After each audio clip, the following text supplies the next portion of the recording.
Great, guys. This part one of another two-part. We got some free, excellent legal advice from Ezenwanyi Abii, the owner of Abii Legal, and Abii Brokerage. We are excited, so you guys can get a lot of value from this. It was really good, guys. So I would implore you, if you have the time, just watch this thing from start to end. So this is the first of two. We'll have the second one coming in. All right. Welcome to the Sun Island.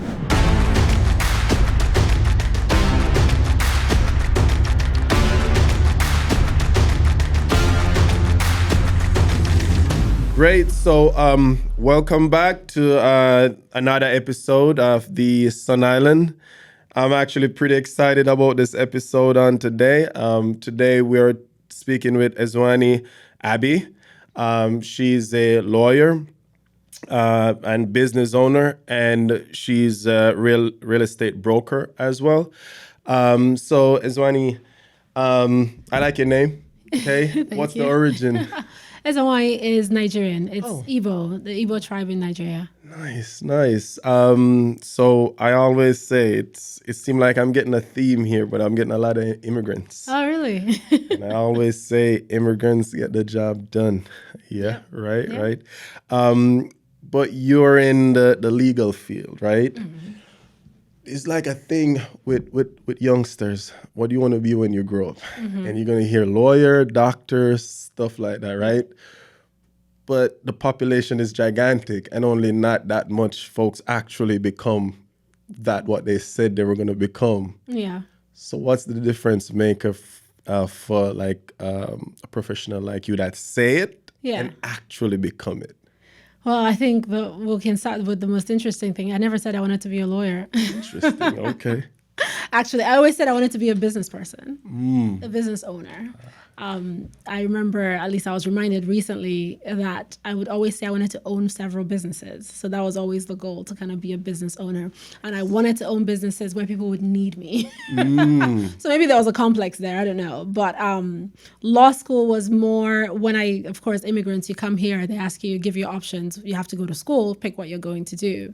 I somehow ended up with law because I like reading, I like writing, and I couldn't pass physics. So if I did pass physics, I would have probably been a doctor, but I just couldn't make it out through physics. I kept falling asleep, and that's why we ended up here. We ended up here, right? Yeah. That's an awesome default. It's like, I know I like school, but it's either be a doctor or a lawyer or something that will give me the option to have my own business. So that was always in the back of my head, something where I could have my own business. Nice. So you came to the U.S. Let's back up a little bit. You want to kind of give us a little bit background, kind of going back as a youngster? Yeah, sure. I moved to the U.S. at 13, actually. So I grew up in Nigeria. I moved to the U.S. at 13. My mom was here, so I was kind of migrating to come be with her. And that was it. I think to be with her, go to school, move to the U.S., move to Texas, kind of did the whole school thing, did high school, college. I was here in Houston, law school. Wanted to leave, considered going back home to go work and sort of establish my life there, but it didn't quite work out that way. So I moved here and somehow we just stayed. Interesting. You at some point wanted to move back to Nigeria? Yeah. I think I left. I'm curious. Let's talk about that a little bit. Yeah, okay. So I think I left too early. And I say too early, I was 13. It was sort of a surprise. So I wasn't really part of the plan of my own departure, if that makes any sense. Yeah, absolutely. My mom was here. My father was at home. My father was sick and he was dying. I didn't know that at the time. So it was kind of like, hey, you got to go. So it was all this stuff. And then you move and then your dad dies and you're like, wait, so I'm never going back home? Like what? So I think in the back of my head, I always thought, okay, I want to go back. 10 years later or so, I go back to kind of go see my dad's gravesite and everything else, and just realize that life was different. I had somehow made it more magnificent than it was, right? With the 13-year-old eyes, you kind of have this dream of home, And then you come back and you realize that things are different. Not one, being your father is not there anymore. So, of course, your experiences are very different.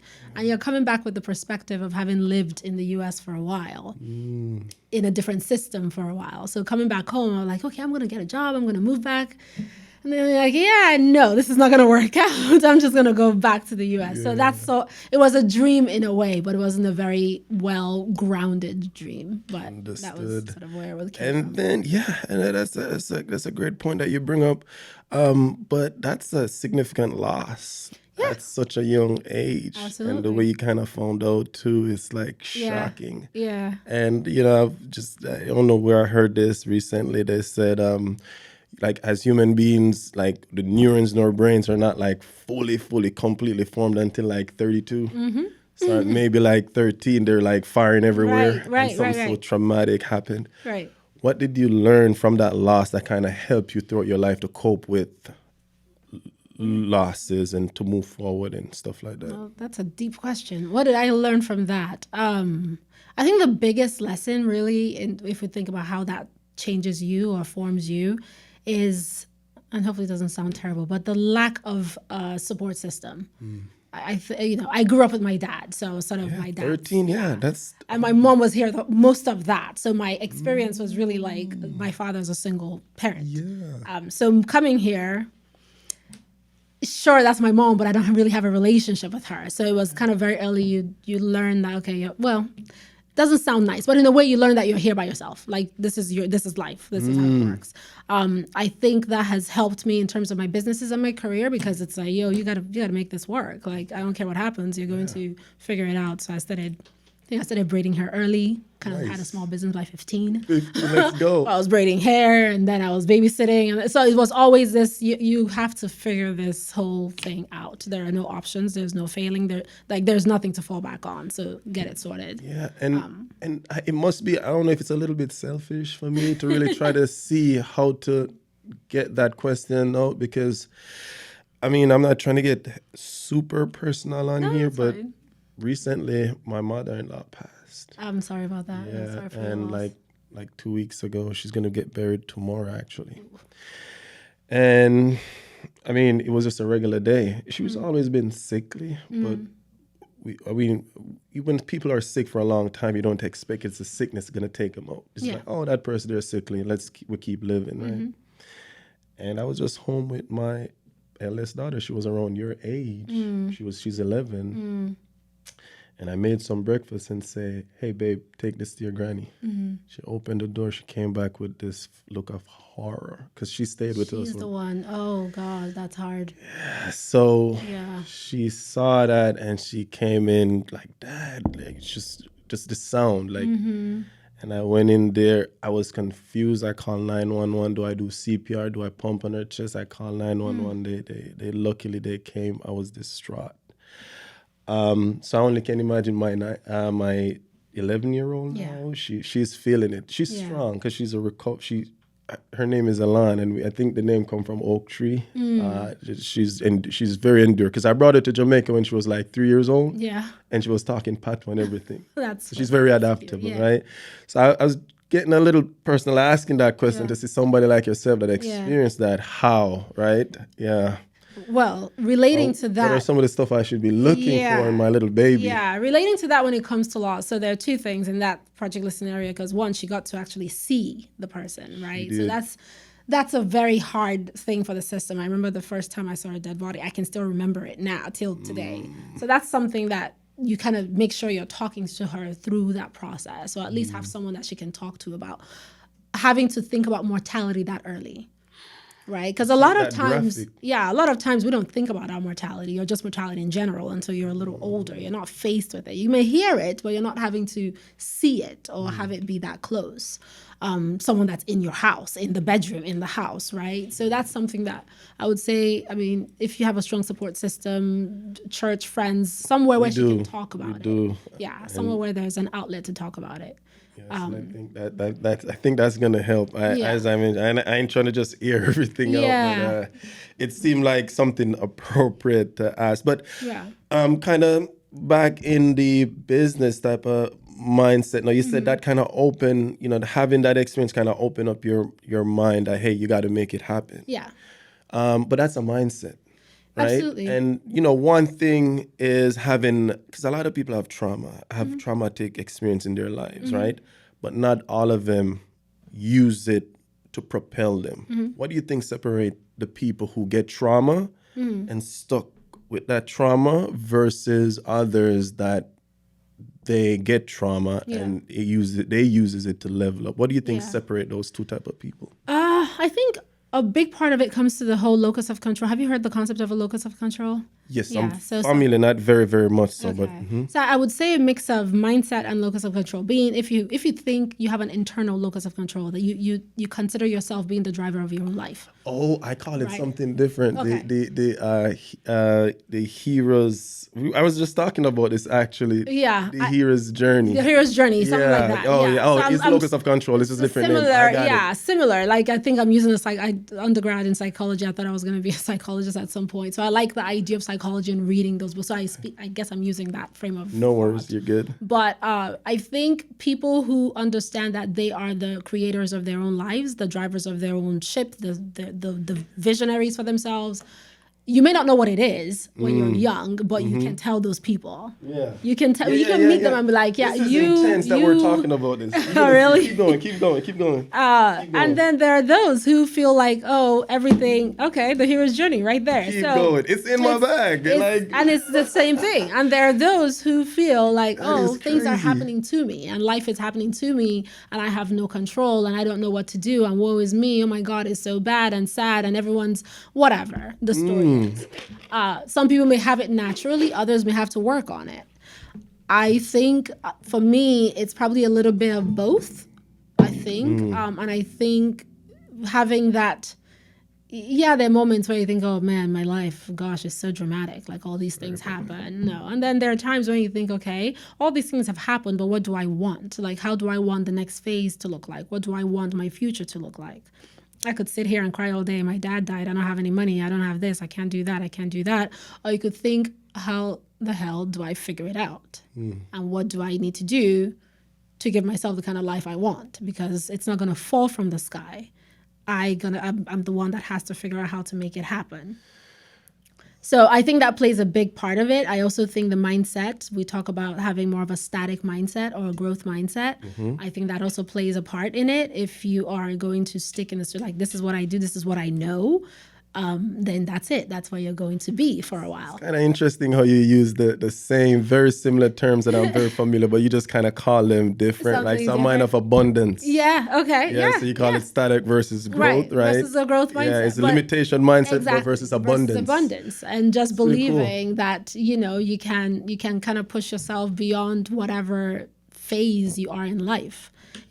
Life is not stagnant. You can actually change things and manipulate things and grow and, change your story.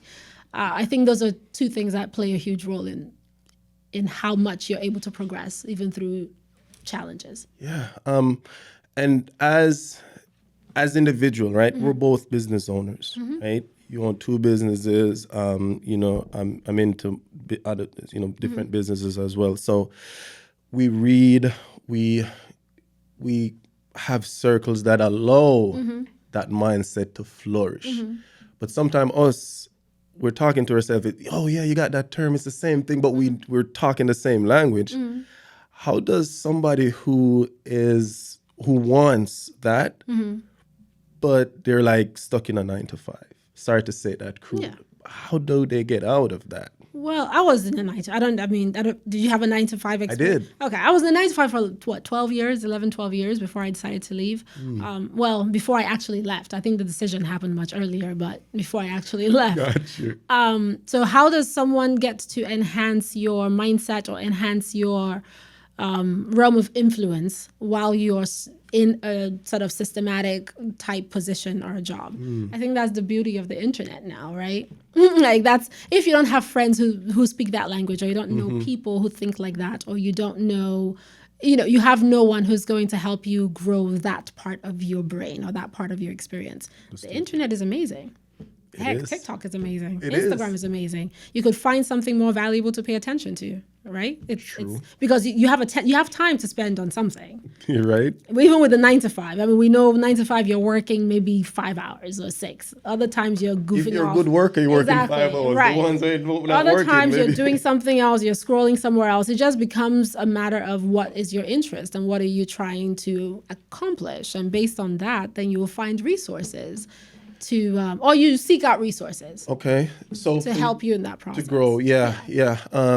And that's just my opinion. I mean, of No, course, I get it. some people find it hard and make it sound too simple, but that's just my personal It opinion. makes sense. It makes sense. And I have a personal experience with that. I bought a truck because, doing solar, I bought a truck, an 18-wheeler to haul cars. Couldn't find a driver to save my life. I used the internet to figure out to get my CDL. Yeah. And I used the internet to back up 7 cars on a car hauler. Okay. YouTube. You figured it out. You see where I'm coming from? So being able to figure out things is paramount in the type of to become a business owner. But once you get the revolution, right? Oh man, I got to do this because you said even for yourself the decision was made before you took the step. How do we take the step? Planning, preparation, a lot of analysis, because I think a lot of times we may have an idea and then jump off too quickly. I think there is a space, that gap between idea or vision or intention and execution requires a little bit of work. And that work is more internal. It's the planning work. It's the making decisions around home life work. It's the preparing yourself for the challenges work. Sometimes it's physical work. So it just depends. But there is work that goes into that space. It's a lot of work. It's a lot of work. I think for me personally, I decided maybe 3-4 years before I even left my company that I was going to leave. But I also knew that for me to leave, I needed to stash a certain amount of money. So I had to kind of work harder at my job to get promotions and get bonuses so I can put that away to prepare for the work. I also knew I had to take some exams because I wasn't licensed in the state that I was living in. So I had to prepare myself to take certain exams. To become a realtor, I had to study while I had a job to prepare for that and then work that on the side and get a little bit more money. So there's work. I'm exhausted just listening. I know. And it sounds exhausting, but once again, I think if you start with the end in mind, knowing where you're trying to get to, then you're not so tired by it because you have a vision of where you're trying to go. Yeah, let's expound on that, starting with the end in mind. Yeah. Expound a little bit more on that. Just to help general, because you've done it for yourself, you're doing it. And right? it's an ongoing process. Even now I have a new target, there's a new end. So now I got to do the work to get to the new end. Until we actually die, there has to be a constant evolving process, I think. Yeah. And for some people, contentment and satisfaction is okay too, because there are those who are like, I don't want to work that hard. I'm okay. And But I'm do you content. think that's a real thing, or you think that's just something people tell themselves once they get stagnant? No, I think there's some people who are okay being content. Believe that. No. I I think think you're either growing or you're decaying. I agree. So we're talking about two different things. I agree that you're either growing or decaying, but I'm also saying there are some people who are okay with contentment. Okay with being. They don't see it the way you and I see it, though. I'm terrified. But they don't see it the way we see I'll it. shake just We're to think of saying that, right, about that. and I agree with you, because we're saying you're either moving forward or you're going backwards because life continues to move, right? So you can be standing still, think you're standing still, but you're going backwards. To some other people, it's like, no, I'm not interested in that kind of growth. I want to just spend time with my family and hang out every day or whatever. Or I want to, I don't know. I want to travel. I want to write a book. I'm working on a vision. So I'm just going to stay here for 3 years and dig through it gradually, and I'll keep my job. So there's just different ways that people decide to live their life. And that's fine. I'm just saying for people who are more intentional about growth or expansion or evolution, however you want to look at it, beginning with the end in mind is looking at where you want to be 3, 4, 5 years, 10 years in the future, and work backwards. That's kind of how I've been able to deal with my life. Where do I want to be in 5 years? Oh, there. How do we get there? What do I need to do? What are the steps and the actions that I need to do to get there? So it sounds exhausting, and it is a lot of work, but my goal was to be where I am now exactly at this time that I am here. So for me to be here, I had to kind of put a different kind of work in 5 years ago and a different kind of work in 3 years ago. And now there's going to be a next 5-year goal. Like, where do I want to be in 5 years? You know, that I have to put a different kind of work in now to get there. Legit. So think- definitely being the hero of your story, right? It's like if you're writing a book, how you can make it boring as hell or you can make it exciting. Like, why would you so choose the other interesting. option? I had a training today, and that's all. That's what it was. The whole training was about with my crew. Yes. Really? So What- you coming tell me up- more. What was it about? Like, So I was like, in the grand scheme of things, I mean, humans been around what 20,000 plus year ice age type stuff, right? That's a lot of years, right? a lot of time, yeah. We only get 100 years if we're lucky on Who, we? human beings. Oh, if you're lucky. I think at like 75 75, now. yeah. I'm still, On 'cause average. I'm talking all like Okay, thousands. I'm okay. like, yeah, Back just say then. 100 just Yeah. for us to feel Yeah. okay, right? Yeah. So in the grand scheme of things, we're barely here, Yeah. right? And you're not gonna live forever. Absolutely. So why not swing for the fences? Like with the time that you have, why not create or do something that's gonna outlive Yeah. you? Yeah. 'Cause the way I look at it, Yeah. coming here as an immigrant, I look at myself like some of the immigrant that came here 50, 60, 100 years ago, and now their descendants are just living off interest. Because someone planned and thought about the future. Somebody planned, Yeah. you see. So that's really what I was trying to get across to my guys, and just starting with the end in mind. I didn't use that term at all, but that's something That's the idea, yeah. awesome. So Ray Dalio, a guy I reference a couple of times, he's been in the finance world about diversification, stuff like that, and he has a pretty neat book actually. Principles? Oh. Yeah, I'll do the fist bump in the middle of my stuff, but It's right okay. now we're We'll vibing, so let's go. We'll go for it. Yes, I like the book. So Okay, let's- you like yeah. the book. Yeah. Okay, and you have a pretty neat video too. Okay, Yeah. that explains that concept, right? And believe it or not, I structured this business around that. Nice. Every single one of my new reps Yeah. that come in, I'm like, watch that video, try to Right. read that book, because the goal is not the goal. The Right. goal is to get to the goal to level yourself Right. up, right? There's since you're very familiar with it, Druin principles. One of the big concepts that he mentions are two things that can hold you back, and those two major things are ego and blind spots. How do you think those two things will either affect a business owner when he or she is at one level and they need to level up because they need to get to the end? The next step. Yeah, well, the biggest thing about ego is that it forces you not to learn. Right? I think when you have ego playing in the business situation, you don't realize that there's so much more you have to learn. So you're operating like, I got this, I know this, as opposed to coming with a certain level of humility to say, I may know what I know, but I don't know what I need to know. So there's a lot more for me to learn. So that really ties into the growth mindset I mentioned earlier.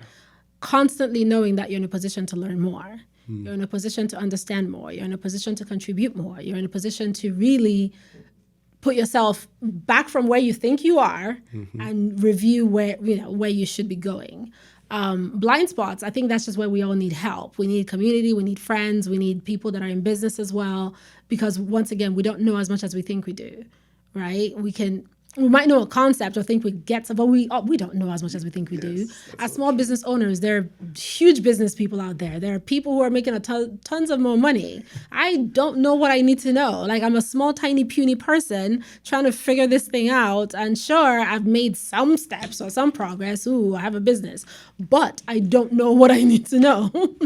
Oh, me to laugh, but it's I like so how it's a frank you are. constant- Ooh, yeah. I gotta. It's like, oh, you have a business. Yay, you're a business owner. You're an entrepreneur. Great, but I don't know anything. I'm learning every day. I'm figuring out things every day. I am challenging myself to learn more and meet more people, enlarge my circle of influence and my circle of knowledge by default. So I think we all just need to be a little bit more humble. I think that kind of changes perspective when you realize where your position is in the grand scheme of everything. as business owners or folks who are trying to either leave that 9 to 5 or expand their circle, do you have any advice of how you even do that? Well, if you're trying to leave 9 to 5, I can plug in my program. Let's go. No, I have this coaching program for like entrepreneurs boot camp. That's what I call it. Nice. But it's really a mindset challenge, because the idea is to force you to think about yourself before you think of the business you're going to form. Because a lot of times people, I want to do this, I want to do that, I want to have a business, but you haven't really done the work on yourself. Like, how does your mindset need to shift to be able to be a business person? Not just to have a registered entity, because I try to talk to people, you have a registered entity doesn't mean you're a business person. You know, everybody, you can file an LLC, that's cool, but you're not a business person. A business person comes with the mindset of a business person. So my bootcamp is really a way to force people to think beyond just the registration of your entity. I think things like that, like really sitting back and assessing yourself and what you're, not just what you're offering in business, but what you are bringing to the table as a business person. So if you're going to leave a 9 to 5, sure, what's the idea? You have an idea, great. How are you going to execute? You know, what do you not know? When you ask them, what do you not know? Well, I don't know. It's like, well, go figure it out. Go think about what you don't know, because those things you don't know are the blind spots. And that's what's going to come and bite you later if you're not taking the time to assess what you don't know, either in that industry or really about yourself as a business person. You can say entrepreneurship is hard. Right? I mean, I don't know about you, but it is. Oh, I've worked a lot more than I've ever had to work in it's my like, life. you're your own boss, but no, you're your customer's boss. Right. How many customers you got? Right. You know? You're your You're just customer's working- servant, for lack of a better word. You're not your customer's right. boss. Like, they Service, have to yeah. pay you, and then you have to provide something to them, and you have to manage how they feel about you, and you have to manage, you know, how you communicate to them. You have to manage how you show up. Like, there's just all these other facets that it's not just owning a business. It's how do you change in the process of becoming a business person. So if anyone's thinking of doing that, sure, just make sure you do the thorough assessment of yourself, of the business, a business plan. You said you have a boot camp that's designed for people like that? Yeah. So the boot camp Talk a used little to bit be more about it, Yeah. if that's okay. Yeah, that's fine. The boot camp used to be it used to be a program, like a coaching program that I had, because what would happen is you'd get into the program and I would provide the legal services, registering the business, we're talking through your operating agreement, your business contracts, and all of that. We would help you with your trademark, and then I would coach you, because I have I have a business coaching license as well. So I'd coach the people through the process. But I found that not everyone that signed up was ready, if that makes any sense, right? Yeah, So it makes sense. it became this struggle where, okay, we're at a coaching meeting, you're not going to show up, you haven't done the homework, you haven't done the, and I just thought, okay, we're at an age where I can make this a digital program, and you can go ahead and buy it and do that part. And if you want additional coaching, that's when you're ready, you've done the base assessment, then you can come and we'll have one-on-one conversations. And then I can challenge you in the one-on-one as to what your base level work you've done. So this year I put it as an online program, and then people can kind of get it online and, do it at their own pace. Somebody access. So where does someone go to find that? Padia.Abii Legal. So Abii Legal, and they can contact my office. We'll just send them the information as well. I need to be more visible with it. So a part of entrepreneurship, you need to be a marketing person. Right. I'm not good at marketing. I hate talking about myself. So I need to work on that. But it's on Padia. It's a platform for online courses. If you hate talking about yourself, let me talk about you for a little bit. So I actually used your service at Abii Legal. Thank you. And I went online and did my online review and stuff. But thank you. I'm going to use this opportunity to actually give my experience. Thank you. And just being the first day I walked in, I was like, man, these folks, they got this stuff together. Thank you. From the lady that met me at the front all the way to kind of put me to the very nice ear. So anytime you come in my office and you compliment me, I'm like, that's cool, because your office is lit, right? From the weight, you were very prompt and like super professional, but not like overly professional. It still had a little bit to let me feel at ease, right? And I was like, I definitely can work with this person. And when it actually get to the proceeding and I hear the other lawyers speak and then you open your mouth, I'm like, we're about to kick some butt. So your aura Thank you. create confidence. Yeah. And I think even going with the end in mind, starting with the end in mind, if you have the confidence that this is going to turn out for you good, Yeah. even if the odds are against you, you get that confidence. So whatever you're doing, keep doing it. Thank you. Your vibe that instill confidence in your client, I think that's like your biggest virtue. Thank you. Because now it's a team. Yeah. You instill, you're my leader. You instill confidence in. I'm like, let's go, coach, put me in. Right. So, and I'm thankful, and that and all the other big thing that I did realize for you as well, your negotiation skills are off the chart. Thank you. Right?